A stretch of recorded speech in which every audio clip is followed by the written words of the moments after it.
Yeah. So I'll just quickly cover brief of e-objects.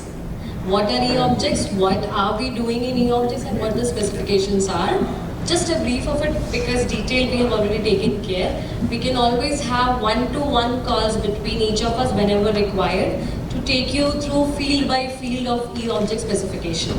So you can reach out to me for any of these individual calls with your technical team. So where this e-object emerged? First thing, right now, forget about semantic interoperability. We can't even send a piece of information from one provider to another provider without a paper. That is the current condition. Even if I have a referral network, I'm a hospital, I have a referral network, even to my referral network, I cannot send other than a PDF or a URL which remains active for some time. And again, there's a privacy issue. One is that. Second, why we started talking about e-objects? We also know Ayushman Bharat, which is already covering 40% of India's population, have a system, but again, it was how other insurance providers help work is they have uploaded documents, download, go line by line through each claim, pass or fail, and hence lots of frauds were happening. That is when NHA took this initiative and they thought we need electronic objects for passing a claim. Electronic objects which will be based on NDHB recommended standards, they will be as simple as a packet of information with address on it, to and from. That will actually bring in the machine readable objects and data which is missing in India completely. It will have minimum health information that I require to process a claim. So that is the entire idea. Concept was written in IRDAI NHA report. I have already uploaded this on the drive. This report talks about all the concepts and their vision about it. Second, what NHA is trying to do is, I'll just take you through the RFP. This RFP is already there. On request, they'll share this RFP with you. This RFP talks about a service provider who will be able to create a claim platform for India. Starting with its National Health Authority, it will take care of Ayushman Bharat. Going forward, it will take care of CGHS, ESI and other public and state schemes, and at some point it will also take care of the private. So basically it will be like an open API specification that people can consume to exchange their claims. Obviously on one side there will be provider systems which will have provider e-objects and who will actually generate these e-objects, like all the HDIS vendors sitting here.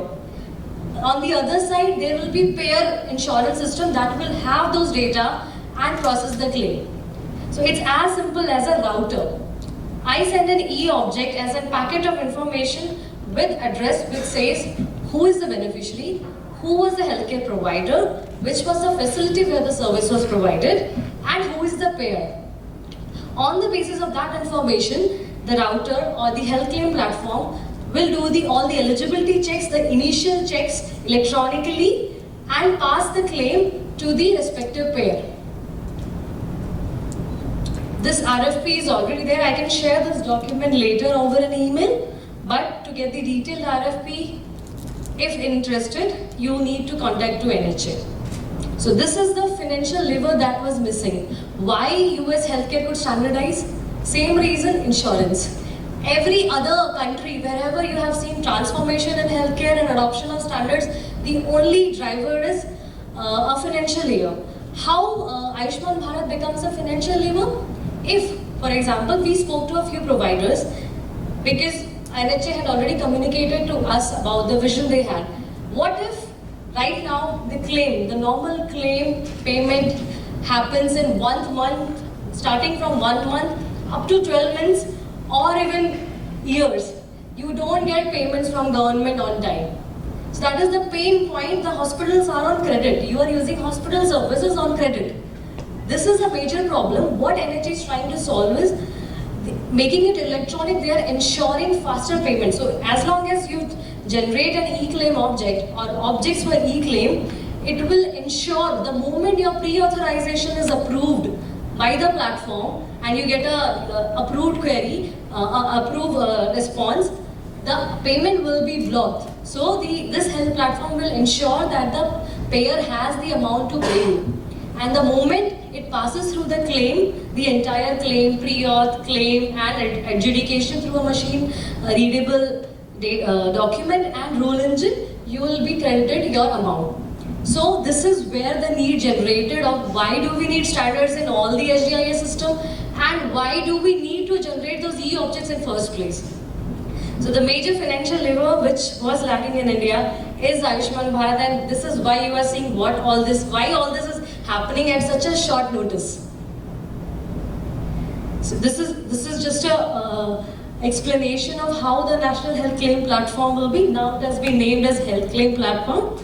So there will be more than one vendor who will actually become the health claim platform, which will act as a router and will take the e-objects from the provider systems and validates and pass it to the payer system, starting with Ayushman Bharat. So at least you become, the market for you will be all the Ayushman Bharat tied up hospitals to start with, because it's only 40%, but it is going to, in Ayushman Bharat is going to cover 80% of the population. So you imagine, you have such a big market if you can generate these e-objects. It's like GST. We don't have anything right now.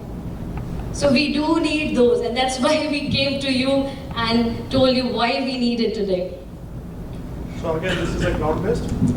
Sorry? Again, this is yes, cloud-based. The RFP specifications do require minimum eligibility criteria or specification include a microservice architecture provider. You have a microservice architecture, then it should be cloud hosted, open standards, all the NDHB standards need to be implemented. So what are e-objects? Like I have given an example of a claim form that IRDA has already published. These all were textual, data elements were missing, and also varied from payer to payer. Even though IRDA has provided a standardized form, public health payers didn't use the same form. All the fields, especially fields may be standardized, but the value set that goes in. For example, I can always fill as a provider gender as male, female or Purush, Mahila. You have no way of analyzing those over a machine using a rule engine. But when we talk about e-object, it will have all those data elements with data element ID from MDDS and all the standard code directories, and the address that I talk about will come from all the registries that government will be hosting. To start with, initially because we don't have NHM in place, so you might wonder, we don't know when the registries will come into picture and we start consuming those. NHA themselves will host some of the registries for their claim platform to use. So you have to comply to their minimum API specification of those registry lookups. For example, facility, beneficiary or patient. So for example, I can always call Ayushman ID for all the beneficiary as a UHID. Irrespective of which hospital that person goes, his ID remains the same. So in short, NHI is becoming a smaller HI of the entire subset of the national HI that we talk about. The e-object detail documents are provided in the shared drive. I'll just list what have we included. It will have claims, related e-objects, which include e-authorization, e-claim, e-discharge summary, and claim payment settlement objects. For providers, we have also, because there is also provider-to-provider interoperability required for continuity of care, because right now, primary healthcare, secondary healthcare, tertiary care all are broken. And patient is the one who gets compromised at his well-being. So we also have identified, listed down using, going through the Clinical Establishment Act and all the MCI standard that we have provided to detail out these e-objects for provider. Again, they are all NDHB compliant. So I'll just give you a brief what the structure of e-object will be. E-object will have header, which is the address, all the IDs that will come from the registry. It will have standard segments. Standard segments, I mean, is mandatory segments as an insurance payer I need. You can always have custom segments for yourself. You can always add up to it. depending upon the pair you are empaneled with. And all the metadata comes from MDDS. And it will use the Fire version 4 server mapping to basically transfer between different applications. That is the recommended standard by the Government of India. This is just a sample of how a claim information will be, how a claim object will be. It will have header, which will have all this detail that I have just put in here. Then it will have claims, clinical summary, basically basic clinical summary. See, as a payer, I don't need to go through your discharge summary as long as I get those minimum data element to process a claim. Your diagnosis, the lab test you have done, the drug databases, the drug that has been consumed, and your gender and demographic information to make a choice that, okay, this particular procedure or package was required in first place or not to pay a claim. So these are just examples of the detail of the objects that we have defined. This is a sample of what we have done to make your life easier, because interoperability will be through the Fire server or Fire standard that government has recommended. We have mapped those specific MDDS fields in those e-object to the resource that will consume, that basically you have to push or pull information from. So that you don't have to do any research, you just have to implement it, test it, do a POC, and you are ready to start generating those e-objects. Christian, you want to cover the Fire mapping? Yeah. So basically, Fire is basically two parts, two aspects. I mean, one is the information model of the Fire, which has all the resources. And the other is the operational model of the Fire, which has all the operations that can be performed on a Fire resource. So operations can be either all the CRUD operations, or your search or your history or whatever. So any Fire server, whatever Priyanka is talking about the Fire server, and this is the first class because we are talking about e-objects, we are talking about interoperability, and now this is required in multiple scenarios. We need it in the health information exchange layer, we need it in the NHA layer for the e-claim integration. So one of the tasks I has to start doing is to set up the Fire server. And Fire server, Fire release 4, which is recommended in the NDHP report, that has over 143 resources. So this describes the information model. So and for all the e-objects, we are providing the specifications. As part of that, we are providing the mapping with the Fire resources. It can be either one-to-one mapping with the Fire information model. One single Fire resource can map to the entire e-object, if it is a simple one, or it can be a document format in which we are bundling the multiple Fire resources as a one single object. Then comes to the representation of that Fire. It can be simple JSON, XML or Turtle or anything, or it can be complex one like the JSON LD, what you spoke about, if it is a context based. So these are different technologies which Fire permits you to do. Now in the Fire server side, one is information model you will build, the other is the operational model. As I said, you need to put all the CRUD operations, so all these are the REST APIs. You have to have the create, retrieve, update, delete thing. You need to put the history, you need to put the search. These are the minimal verbs that need to be there to support it. So once this Fire server has been implemented and all these REST APIs have been deployed there as the open APIs, then all these e-objects could be passed from one entity to another using as a message payload to those REST APIs. So all these applications can act as a Fire client, and they will be using all the REST APIs which are published on the Fire server, and you may transmit the data. So ultimately, NHA will be building a sandbox model, and the similar sandbox model on the Ministry of Health is required. So that sandbox model will be similar to your Swagger API for the health informatics part basically. So Swagger provide you all the open API specifications. What all APIs are there, what all input parameter, output parameters are there. The same role Fire plays in the interoperability space. So it will provide you all the information model, what all resources are required, then what all operational operations are required on that. So that specification we will provide you. Based on that, you need to set up the Fire server. Why do we need a Fire server? I'm not sure I'm understanding that. Yeah. So basically, one is this sandbox thing. So different vendors can play a role in developing that sandbox thing. that is testing, and that can also be used as a platform for development. So you can expose all the Fire APIs, and like the Google model, for example, Google platform model. So as a platform model, you can expose all the APIs, and then the other vendors can use those APIs to model their resource objects. Yeah, but it's not required to build the application. No, but somebody has to no, it's not required to build the application, but you need to provide the platform. If you're planning a platform as a service model to publish all the APIs, you need to develop that server. Somebody has to develop a server. So somebody has to take that responsibility of developing these REST APIs and publish it so that other vendors can consume that. So yeah. Your specification. Yes. Meaning that Fire.org does it. Sorry. Fire.org has those. So Fire has all these things, but ultimately this need to be deployed as a server thing, as a REST API models. Fire provides you all the specification part. Fire Release 4, if it is available in the Google, that provides all the resource structures, information model. What I'm saying is, this, for example, I give one example. This can be a simple server with a 3-tier architecture layer or a microservice architecture. I will recommend the microservice architecture for this. And then you can, define all these resources as the respective microservices. So for example, patient resource can be modeled as one microservice. Now that can be used for transmitting the patient demographic data from one layer to another. Anyway, this is required in the patient registry part. So whenever we are interacting with the patient registry, and we are doing a lookup on the registry and getting the data back, this has to be the patient resource.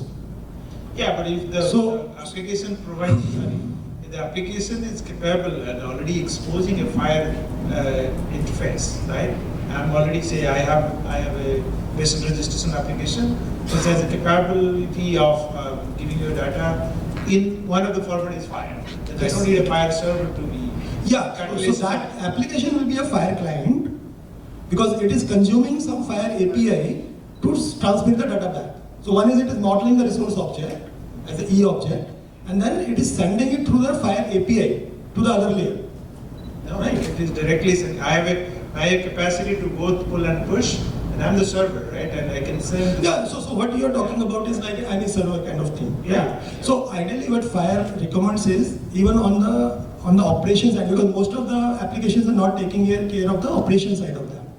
For example, they are talking about all the CRUD things, search thing, history thing, then they have a structure definition thing, it's the first resource, then all Fire should have the meta as a tag. So if we are complying with the proper Fire thing, all these things are required. But your question is basically the once we have created the E-object based on the information model as an application, that is sufficient. So it's more acting like a Fire client. It can be a Fire server. See, Fire server is if you're basically requiring another catalyst to help you to basically expose, Yes. then you need that catalyst. Yes. But if you are capable, you can be a server as well as client. Yeah. So only point I'm trying to put here is like we can define it as a simple RESTful model way also. We can model the Fire E objects and we can just expose it as a RESTful API in our controller layers. Ideally, we should follow the Fire Resource 4 specification because this is what NDHP has talked about. So not only you should focus on the information model, you should also focus on the operation model. So minimum operations should be exposed as the RESTful APIs in the controller layer. If you have done that your application has a Fire server built. Right, that's all. Okay, agreed. Sorry, this seems to be something that is not fully implemented yet, and so there's Fire, DSTU 1, 2, and then release 3 and release 4, right? So what the specification for this is a release 4, which I understand is a superset of release 3. It is, but they have deprecated some things also. So if you see over the past, like many attributes they have deprecated as well. So it's not always augmentation, enhancement, it's deprecation as well. So now the final, whatever DSTU 4 they have taken. Yeah. Sorry, STU 4 they have taken, not DSTU. DSTU Yeah. is the draft version. Yeah. So that has been recommended as a standard to be followed in NDHP. Yes. Now, next part is whatever, in the namespace level or whatever, they have only published the US specific value sets. Yes. So the next task we have to do is we have to publish the India specific value sets in that. For example, we have the MDDS standards and it has published all the code directories. It has, even in the SNOMED and the ICDs, CDAC Pune, they have published the India reference terminologies. for the diseases. So that is it. Sorry, Yeah. for diseases or for drugs? Drugs and even I think diseases also you have to do. No? I say something. Okay. So those reference sets are India-specific terminologies. Yes. So we have to kind of create the India-specific namespace URLs and deploy the value sets under that. Yeah. So ultimately we need a FHIR terminology set. Yeah. So that some government entity has to own that, NIC and maybe some other entity has to deploy that FHIR terminology server. They have to expose all the APIs so that rest of the vendors can use it in the health information exchange layer. So, will we get some insight into how complete will be the deployment of the FHIR release 4 specification, or will it be a subset of it? So it is already kind of international standard and it's already standardized. That is why it is STU. Sorry, when the Indian government, So the ADHD, coming to that, no, we have taken the FHIR 4 as the STU Yeah. release because it is recommended in NDHP. Right. Then we are modeling it to the specific India requirements. Yes. For example, the e-claim requirement. So we are kind of mapping it with the different payer entities and the provider entities they are submitting the claim information today. Yeah. And there may be a need of putting more custom elements as well in that. Because India, you are setting more data than what US is required. It cannot always be one to one. Same in the patient resource. If you take it from the FHIR model, then some extensions need to be introduced in that as well. If you want to introduce some India-specific elements. So all these extensions will again be published in the India-specific namespaces. And that will be kind of, again standardized by the NDHO. So that's a further augmentation of the So release those 4 will standard. keep on happening even in the HL7 if you see some more new elements keep coming. Yeah. The new versions keep changing. So these are the version management kind of things. But currently whatever e-object structures we are providing, that will provide you all the mappings that is needed to start with the e-object. So minimum that level of integration need to be there in the application. And as you said, we need to put all the minimum RESTful APIs in the controller layer of your applications to expose it as a server thing or maybe as a client thing. But Any open source FHIR server? there are many, but again, as I said, there are a lot of customizations we are doing for the India requirements in the e-object. So we cannot just take, so we can take it as a base, like HAPI, happy is there. We can take it as a base, but then we have to do a lot of, the India-specific namespace embedding or, whatever customization, extension elements are introduced, those need to be brought in. E-objects with JSON. Yeah. Authorization or JSON. So where it can be validated. Like suppose I have generated that pre-authorization. So if I want to validate that, so I need to have other system or I need to send to some system to validate. So basically the current, whatever FHIR server capabilities, one part is the validator components. So for example, this HAPI, I give the example, they have the validator APIs as well, if you are using it. So before submitting it to the next, another layer, you have created the FHIR object and you should be validating it. But as I said, you need to kind of extend those validator APIs. The reason is because a lot of extension components will come in. So those validation APIs will also be extended, and as a part of design document, specification will provide you all those things. So as of now, as an interface side, so we can generate and we can. Hello? Yeah. So from HIS side, we can generate example like pre-authorization, JSON, whatever it is, they're using e-objects. And we can keep that one in the HIS and we can expose that through the server. Like if someone wants to read it, we can give the URL to read the patient So resource if you from see HIS. so the microservice architecture that I will cover in the second part, that is based on the event sourcing architecture model. Okay. And event sourcing has two stores, write store and the read store. Now read store is basically a NoSQL MongoDB database, you can store it in a document format. So why I'm saying this thing is because we are modeling the data design of the microservice specifications we are providing you based on FHIR itself, because ultimate output will be the e-objects. So your database will be superset. E-objects can be a subset out of that. You want to send certain minimum viable data elements out of that. And whatever in the read store you are storing all the JSON objects, ultimately you can pick those JSON objects and you can pass it on. You will have a pre-authorization, you can also have that pre-authorization as a JSON object. And then you may use the validator APIs to validate it and then you transmitting it further.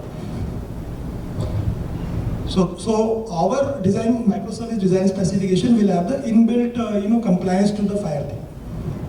FHIR release 4. I didn't see any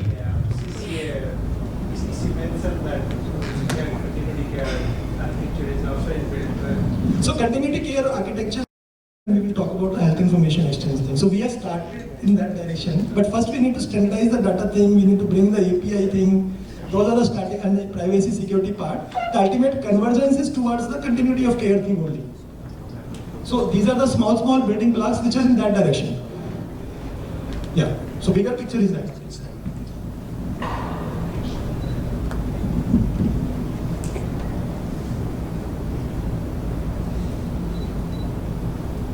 So I will not cover much in detail, but these are things we will cover in more one-to-one discussion. These are the standard transaction sets that NHA has identified that is going to be for the claim exchange thing.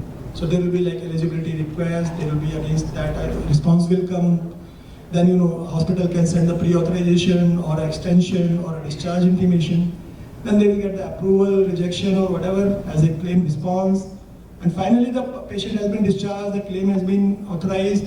They will send the request for the claim and they will get the provider payment. So all these things are the standard transaction. So like the HIPAA model in US, they have standardized the transactions between the provider and the payers. They have standardized the minimum common data elements that are common standards that are required in those transaction pathways. And they have identified the format of the messages. They are using S12 and in India we are using FHIR. And this is a provider payer thing because financial lever is one of the bigger aspect of that. The other is a provider to provider communications. For example, referral, e-referral. From sub-center to kind of district hospital, you want to send the referral information. That should be the e-referral node. Similarly, you need the discharge summary, e-discharge summary, or like e-encounter node. So all those e-objects will again be modeled as the FHIR API, FHIR objects. And this should be transmitted electronically. And ultimately, all these FHIR documents will be stored in the health information exchange repositories, PHR or EHR repositories, with their metadata published in the registries. So that will form the backbone of the health information exchange thing.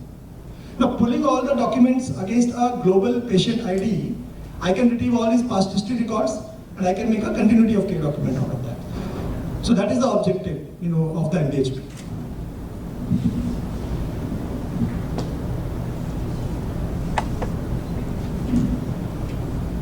So basically, so these are the adoption side of things basically. So I think that government is already taking care of. One is the adoption on the software player vendor side, which we all are working on.